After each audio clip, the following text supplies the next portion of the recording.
Howdy, folks. Welcome back to this week's edition of Viva La Cats. I am your host, Justin Hiles. I do not have any friends with me this week. It is a solo week, so bear with me. We'll make it quick. Not going to go through the full show as we usually do, but we'll make it short and sweet. So, with that said, we are a 10-12 podcast. You can find us underneath the 10-12 network, covering all things Big 12. Plenty of shows to give you everything you could possibly want from the Big 12. All that coverage there at the 10-12 network.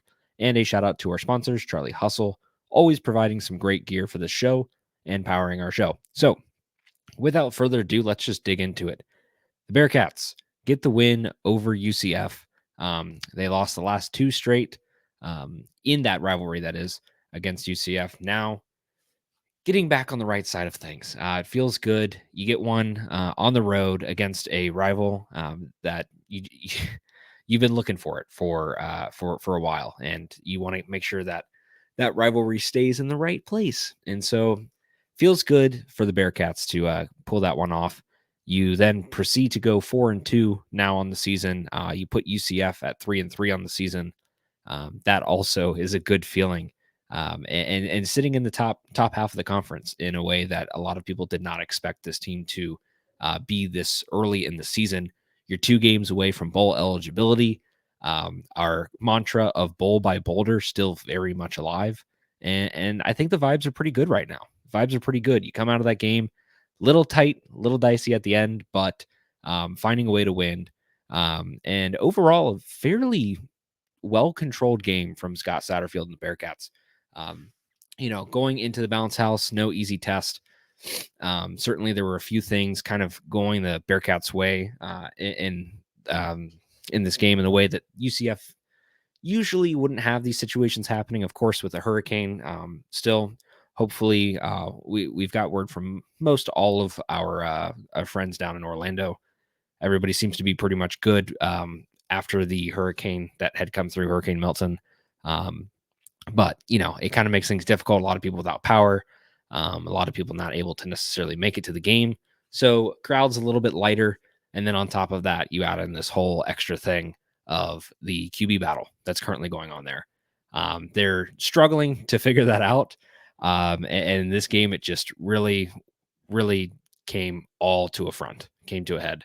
You got 3 different quarterbacks played for UCF in this game. It's kind of all over the place. I understand not playing KJ Jefferson, but then they reach into the bag and reach into the bag again. It's a little confusing. And of course, that's not going to give anybody any momentum in that game. You want to feel some confidence there.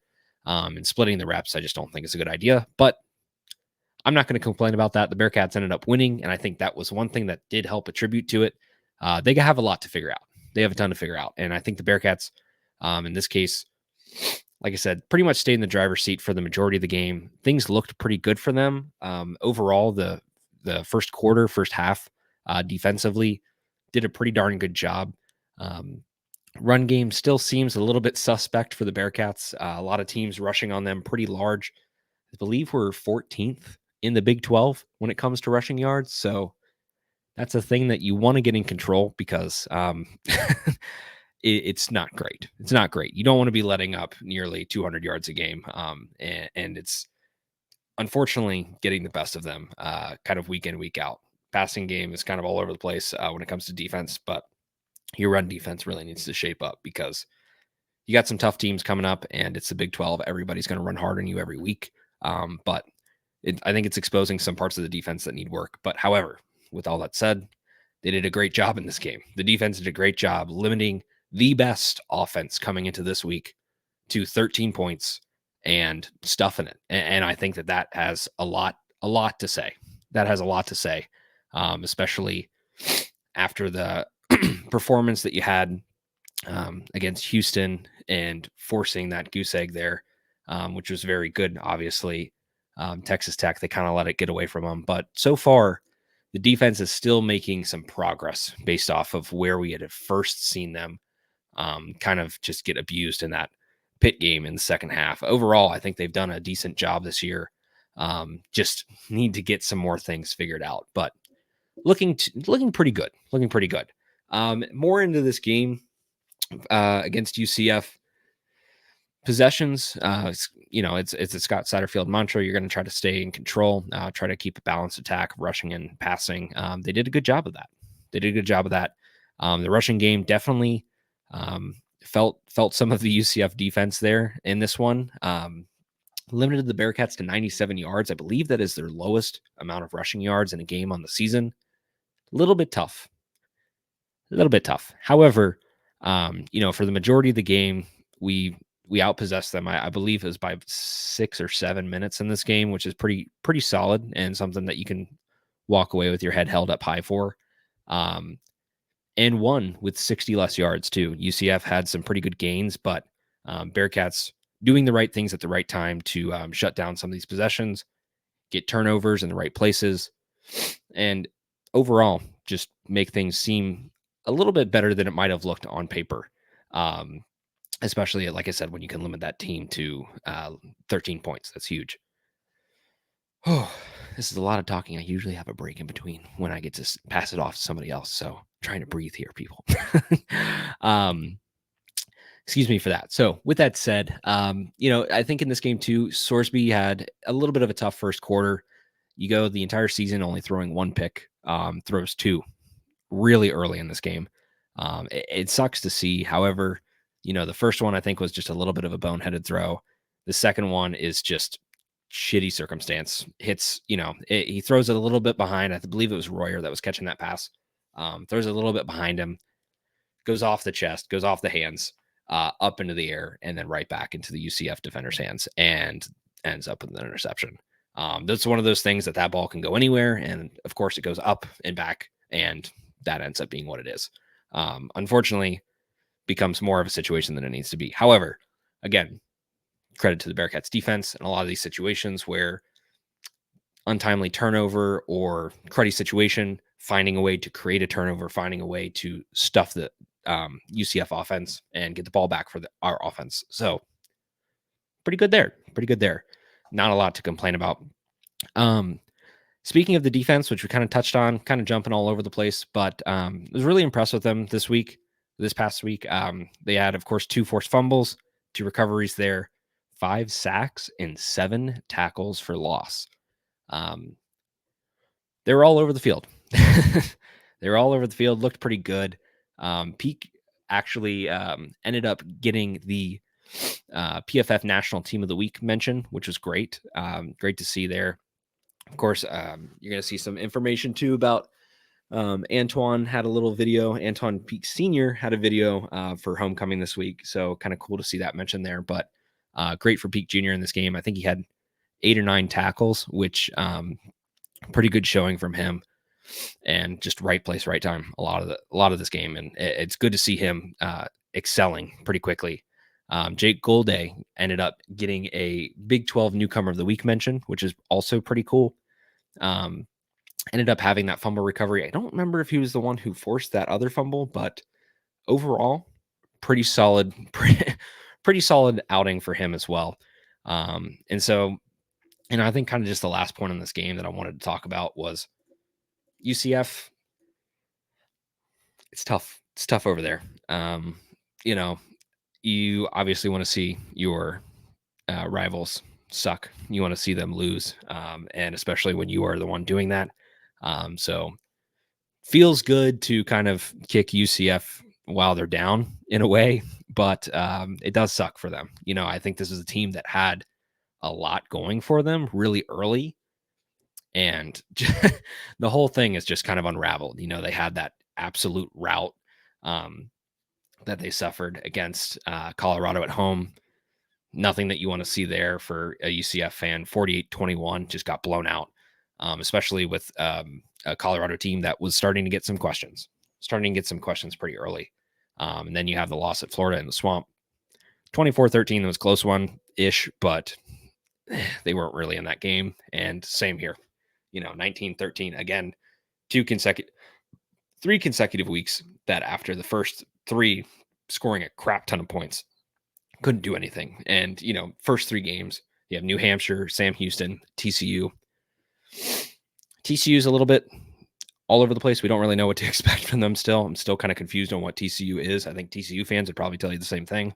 But New Hampshire, Sam Houston, not a lot of tough competition in those first 3 games. The TCU one, I'll give them. That was a great win in overtime, or not in overtime, at the end of the game,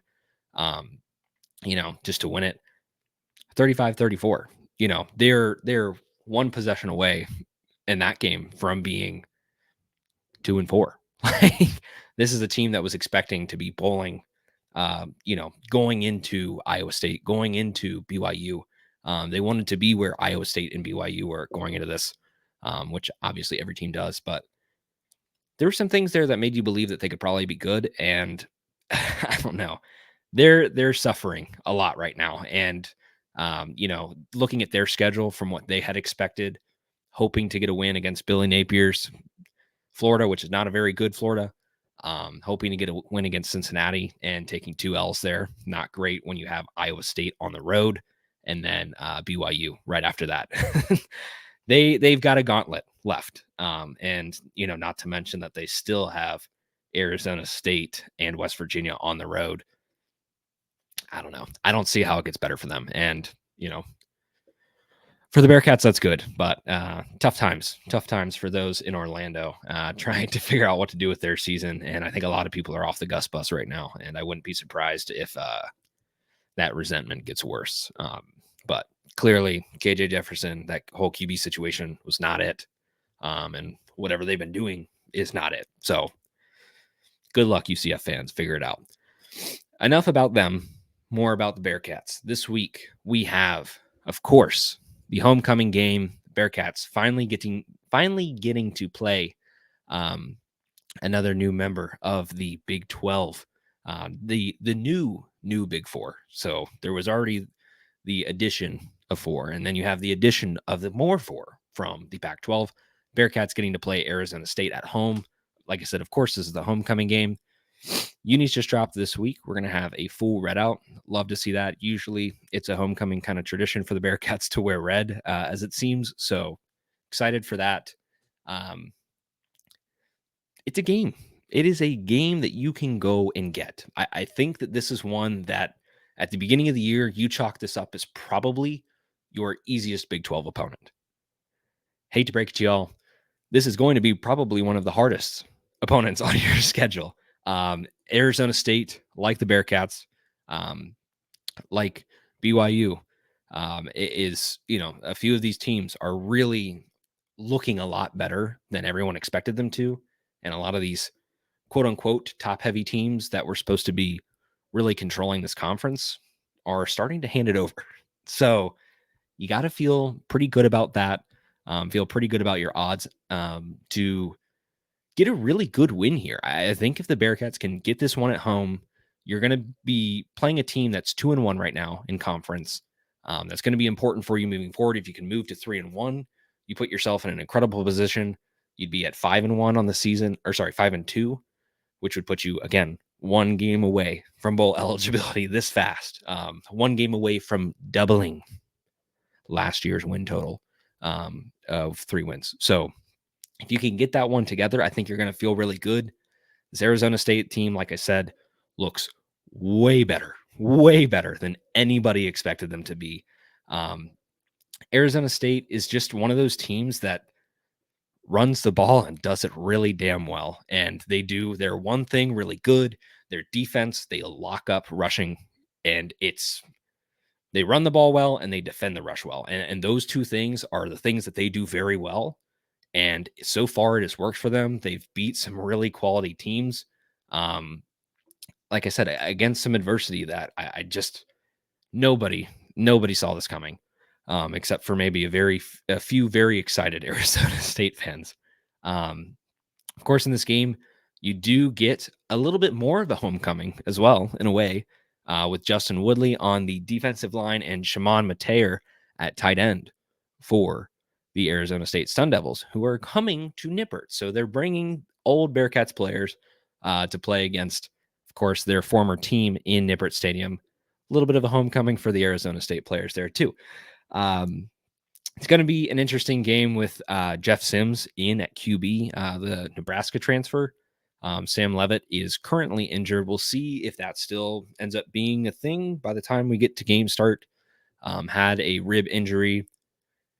I don't know. We'll see. It doesn't seem like it's necessarily a thing that he couldn't play with, but it also doesn't seem like a thing that is a lock for him to actually play. So that is from kind of Dillingham's perspective, the best way to just put it on paper. This is the guy that we're going with. They'll see what happens.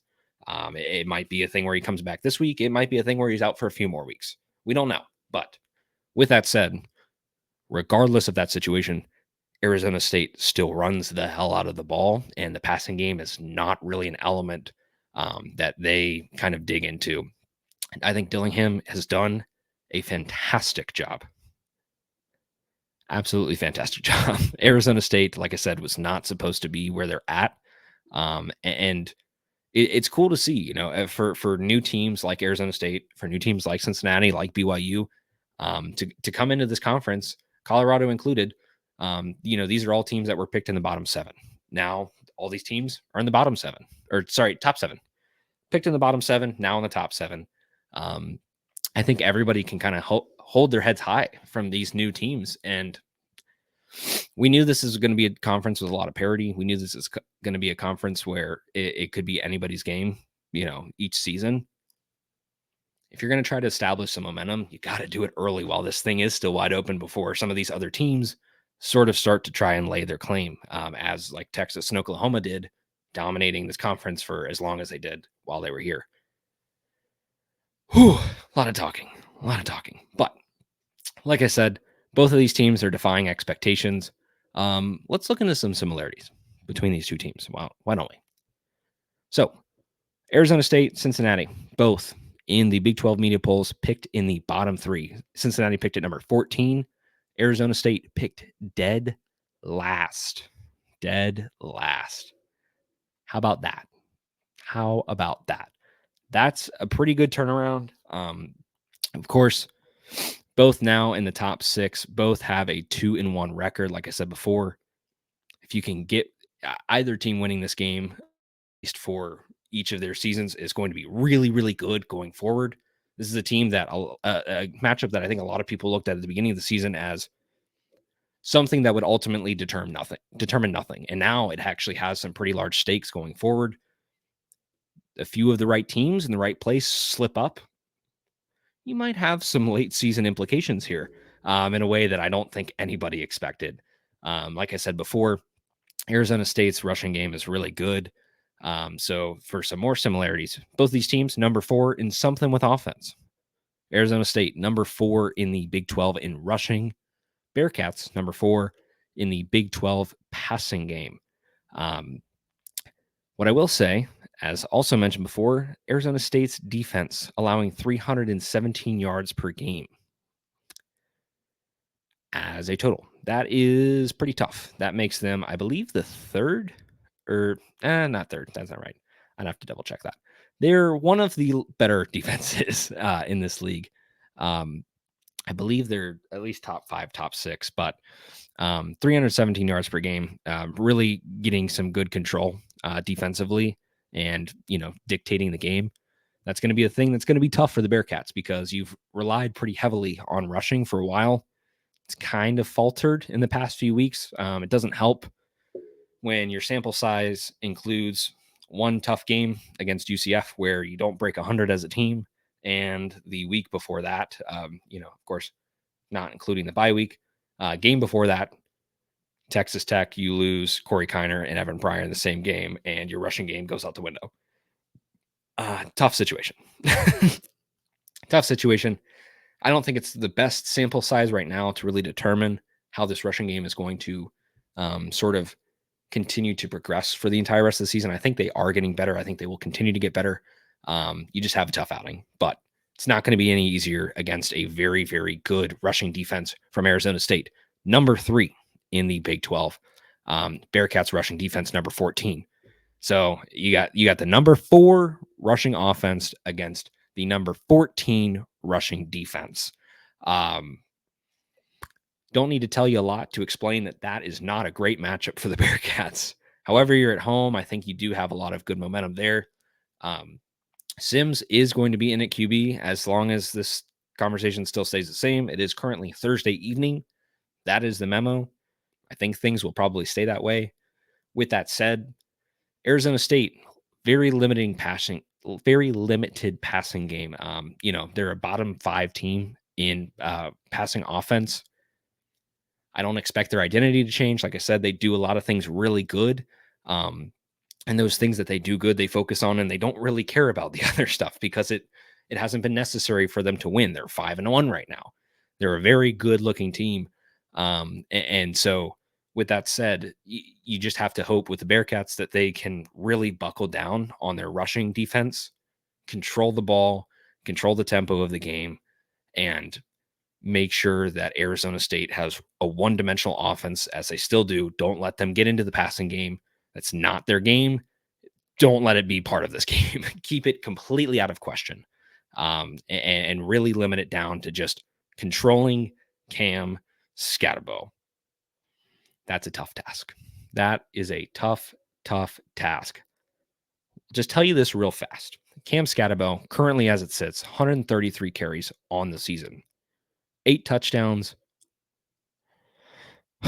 773 yards. That's a lot. That's your bell cow. He has carried the ball far too many times, and has looked like an absolute dog, has had some 200+ yard rushing games. Absolutely insane numbers from him. And I'm really happy for Arizona State and for this guy to just get out there running. They're doing a fantastic job. You're going to have to, like I said, really buckle down on that. And you're going to have to make sure that you control that part of the game, because if it gets away from you, this thing is going to get ugly fast. I don't expect this to be a high scoring game, just because both teams are going to have to buckle down on defense. Sort of in the same way that we saw with UCF and Cincinnati. I think this game is probably going to look fairly similar. Hopefully a little bit cleaner coming out of the gates for the Bearcats, but we'll see how it goes.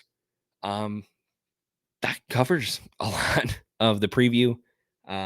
Like I said, if you win this one, I think the vibes are up. I think the vibes are already pretty good for the Bearcats, but I think you put yourself firmly in the driver's seat for the entire back half of the season. Of course, we are 6 games in. We are halfway through the season now. But you win this one, bowl by boulder, still a possibility. And of course, I'll tap into this in a little bit with the Viva La Cash segment, but the Bearcats are, as it currently sits,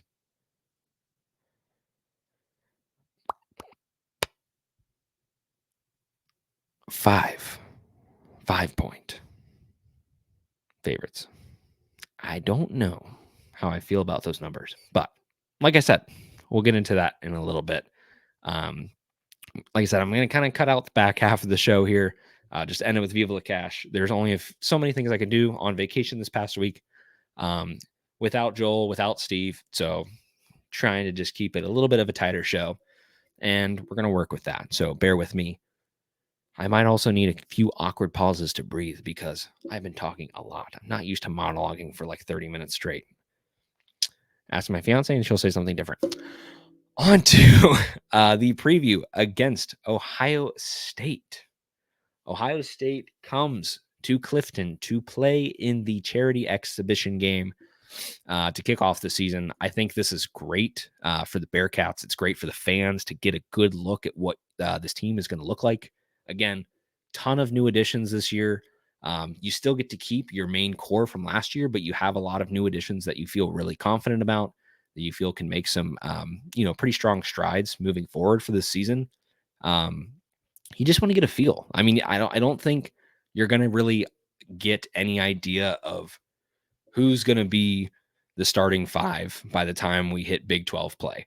However, I do think you're going to have an idea of how everybody looks against each other, how everybody in this roster looks as far as abilities go for rotation wise.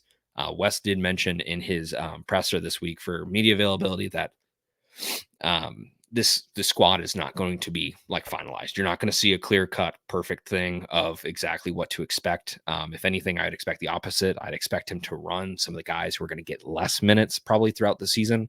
It's probably going to be a little bit backwards. However, you're going to probably still see some strong minutes from the core, from guys like Simas Lukosius, from Dan Skillings, from Jizzle James. so on and so forth. I think that's probably what you're going to see here, and you're going to see a lot of different rotations out on the floor. I think you're going to see a lot of different combinations. Um, there's a lot of question marks for this game. It's one thing where I don't think a loss in this kind of game it obviously doesn't do anything for your season. I don't think a win necessarily makes you feel uber confident. It probably gives you some false confidence, if anything. But it is a game that nonetheless at least gives you a little taste of what you're going to get going into non-conference play. You know, and I think does prepare you for teams like Dayton, prepares you for teams like Xavier in your non-conference that are going to be some of your tougher teams. This Ohio State team, no slouch. I mean, I think they're a team that could legitimately, try to make the second weekend in the tournament this year. They're not going to be a national championship contender. I don't think they're going to be a Final Four contender or maybe even Elite Eight, but I do think they're a team that has an ability to at least make the tournament. And that is better to say that for your conference. What you've got coming up, it at least gives you a feel for how your team might compete against teams later on, and preps you for a team like Dayton, preps you for a team like Xavier. When you have so many of those other teams that you're hopefully and expecting to kind of just walk straight on through, take care of business. If some of these other games get the best of you, we're going to have some problems. We're going to have some problems. Like I said, there's not going to be a lot of determinations, I don't think, made out of this game. But the biggest things that I want to see here in this game just come down to chemistry. How are these guys gelling together? If somebody chucks up an alley oop, is it going to the other team? Is it going, is nobody going up for the ball? Like, I want to see some connections. I want to see some guys who are running plays, who are clearly have some kind of tandem energy that is going good for them. I want to see that when it comes to the backcourt, front court combos. I want to see that when it comes to the backcourt combos. Are we going to see Day Day and Jizzle on the floor at the same time? Or are we going to see Hickman and Jizzle, or Hickman and Day Day? What is the combination going to look like? Are we going to see two of those guys, or are we going to see one of them? There's a lot of different ways that this team can sort of be mix and matched. I think a lot of guys have the potential to start. However, when it comes to your front court, you have three clear-cut candidates that are going to be playing a lot of minutes this year. It's going to be Jizzle James, it's going to be Day Day Thomas, and it's going to be Connor Hickman. And I think with those three, you just kind of want to get a feel for how Wes might try to play some lineups with those guys. If it's, looking for more threes, if it's looking for more driving kicks for threes, if it's, trying to play more defensive sets. What is Hickman's ability to defend? Like, we have a lot of question marks when it comes to that front court and how they're going to, with the backcourt and how that trio is going to pair as far as maybe rotations go. Like I said, we don't really have a lot of information yet. It's still very early. This is a charity game. And we'll see what happens. But some of the other things that I am curious of too is like backcourt combos. Of course, you have Aziz. I think Paige is going to probably be playing some pretty significant minutes. Of course, you lose Tyler McKinley in the offseason with practice to that knee surgery. Excuse me. And then, of course, the biggest haul of this entire offseason is Dylan Mitchell. And how does Dylan Mitchell, coming from the scheme that Texas played, fit into what Cincinnati's playing? How does he look compared to these other guys? Does he have a good vibe? Does he have a good mesh? Is he able to help spread out the floor? Is he able to defend well in some of these sets? And again, this is a Ohio State team that I think can give you a good run for your money and can give you a good test and is going to try to be winning this game. This isn't like, even though it's a charity game, these guys are going to play hard, and I want to see them play gritty. I want to see there be some chippiness. Like, I don't care if it's for charity. I don't care if it's for exhibition. I don't care if there's technically nothing for your season on the line.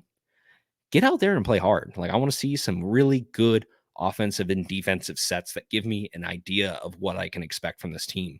And of course, like I said, do the transfers, of course, do they look ready to sort of plug and play into the offense? I think the biggest thing too, beyond all that, is Tyler Betsy. I want to know. You got Tyler Betsy, you have Rayvon Griffith. Rayvon obviously coming off the red shirt. Betsy in a very similar position as far as, sort of build, sort of play style. How do these guys do? How do these guys look next to each other? How do these guys look when they're out on the court at the same and or different times? Are either of them offering you something that Dan Skillings doesn't offer? What can you get from these guys? Are they looking like good shooters? Are they taking smart shots? It's a lot to try to gather from one game, but I think both of those guys are obviously going to try to be finding their spot in this team. They're both clearly going to be rotation players. I don't think anybody's going to get any minutes over CMOS and Skillings when it comes to starters. However, that second man rotation, I think, is going to be really important. And which one of those guys can kind of win that battle right now? And I'm really curious to see how that might work out. And lastly, like I said, I think for me, when it comes to this team, it's really just looking at how does this whole team mesh? Because you have a lot of guys who could all play a lot of minutes.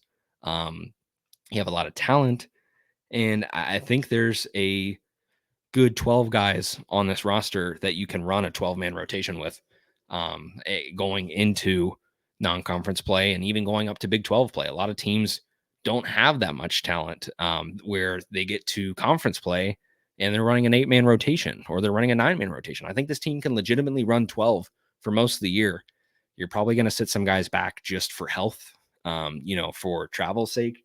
You're probably going to try to limit some of those minutes for some of those other guys so that we can at least have some extra depth that is not going to be at risk for injury. But I think there's a lot of guys, like I said, who can play a lot of minutes here. Not to be the person who runs down the entire roster, but we're going to run down the entire roster.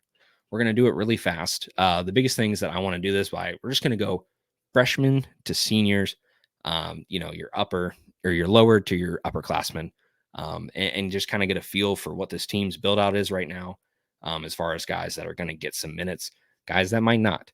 The storylines that we have and the storylines that might be somewhere in the future.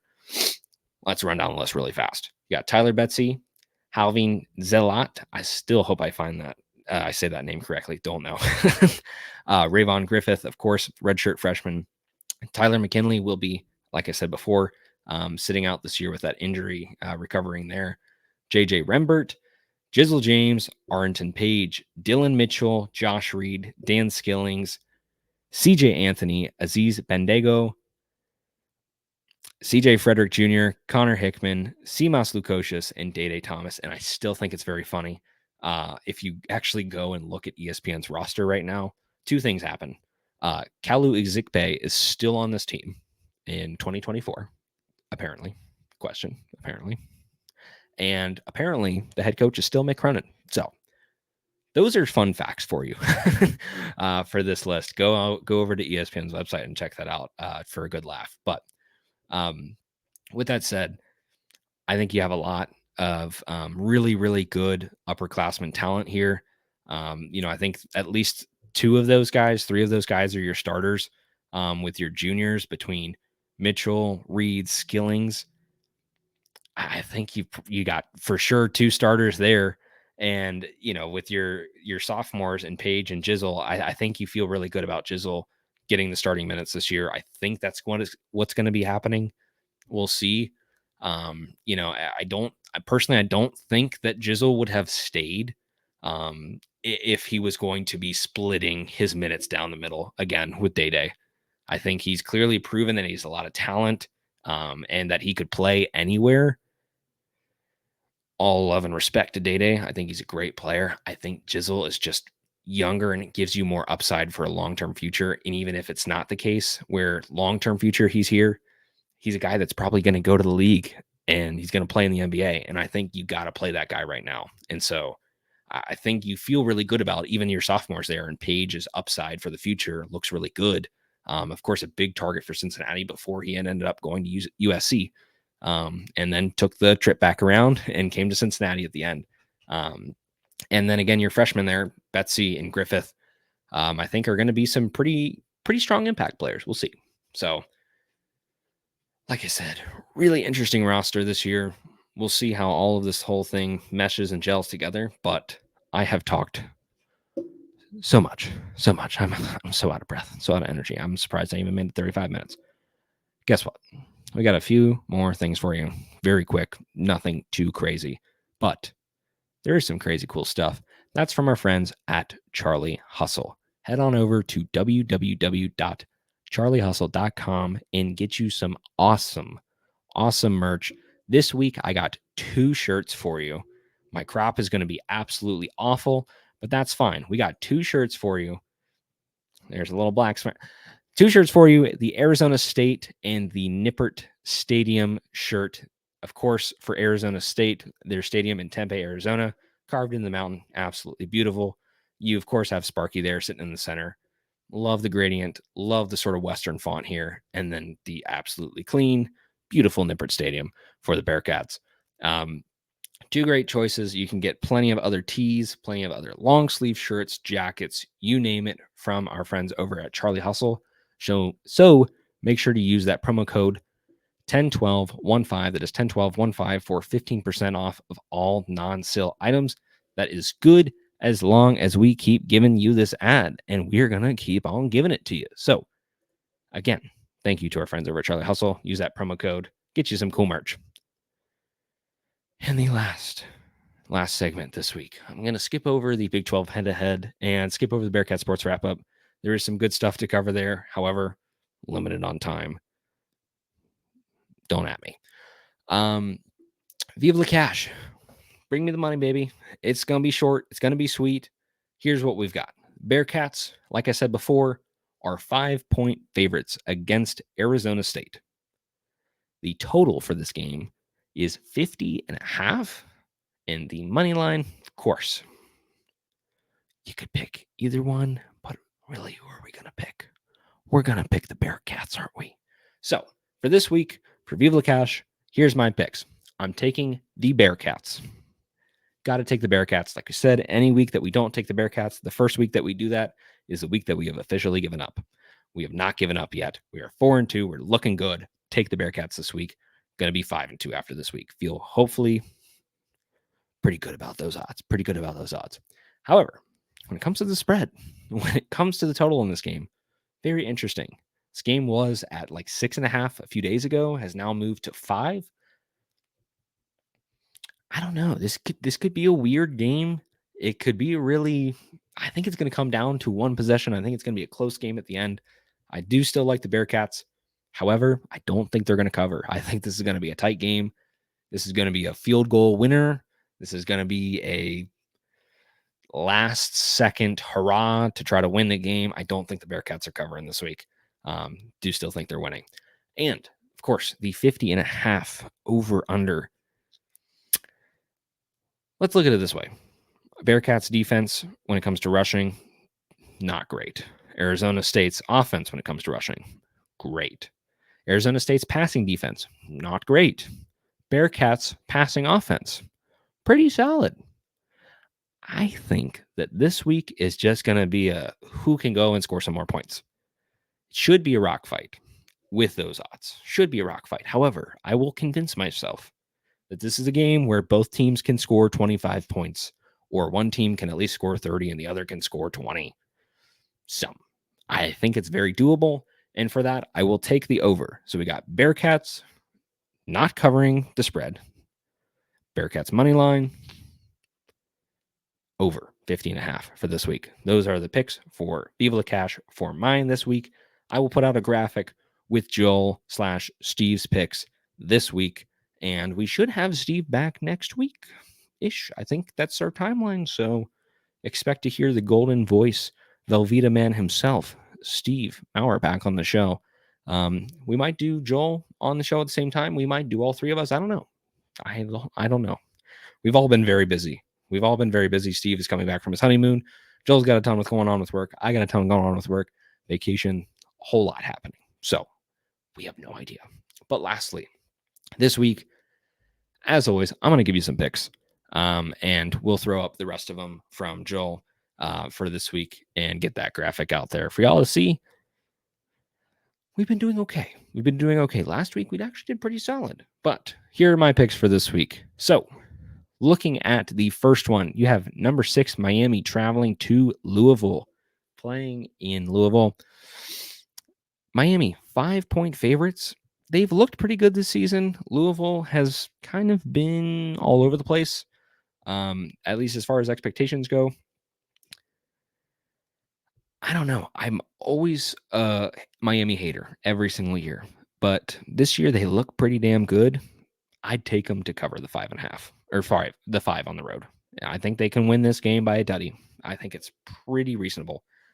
Moving on to the next one, we got a big game here, of course. SEC. These two teams hate each other. Alabama, Tennessee. Alabama down bad. However, Tennessee kind of has some vibes. We'll see what happens. Can Rocky Top pull it off at home? They are currently 3-point dogs. I think it's doable. I would take Tennessee to cover the spread. I don't know how I'd feel about the money line. It is plus 124 from our app that we will not mention because we do not give out free betting ads. However, Tennessee, 3-point dogs. I think they can figure out how to cover that. I think it's going to be another tight game. For Alabama, they've been exposed a few times already. I think it's going to happen again. Will Rocky Top win? Don't know, but I feel pretty confident in that 3-point spread.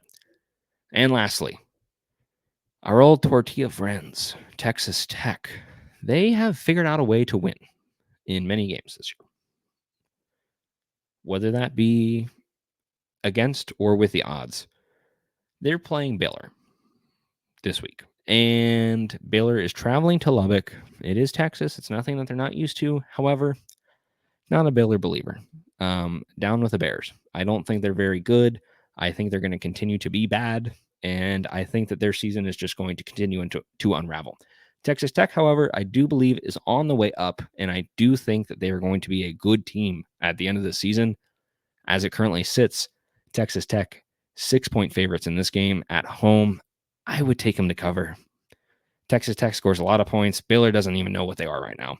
I would take Texas Tech to cover that 6-point spread. I think it's fairly reasonable. Don't see why they can't go out and score a bunch of points. I talked for 42 minutes. That's insane. That is insane without a single break. I'm going to give myself a little round of applause after I get off of the show. So, thank you for joining me this week on Viva La Cats.